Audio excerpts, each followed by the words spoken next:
ویسے تو میں اسے بھولنے کی فل ایکٹنگ کر لیتی ہوں، لیکن جب مجھے بخار ہوتا ہے وہ مجھے بڑی شدت سے یاد آنے لگتا ہے۔ بار بار میری آنکھوں سے آنسو نکلتے ہیں۔ میری بے چینیاں بڑھ کر دل ہی دل میں اس سے گلہ کرنے لگتی ہے۔ پتہ نہیں کیوں مجھے لگتا ہے میرے بخار کا ذمہ دار وہ ہے، حالانکہ ایسا کچھ بھی نہیں۔ 1 سال پہلے کی طرح مجھے لگتا ہے اب بھی وہ میرے کہنے پر کہ مجھے بخار ہے یہی کہے گا کہ سیل آف کرو اور سو جاؤ، حالانکہ وہ جانتا تھا مجھے بخار میں نیند نہیں آتی۔ اسے خبر تھی کہ مجھے اس کی ضرورت ہے، مگر نہ جانے کیوں وہ ہمیشہ مجھے منظر سے غائب کر دینا چاہتا تھا۔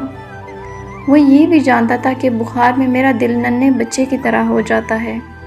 اسے معلوم تھا میڈیسن میرا بخار کم نہیں کر سکتی۔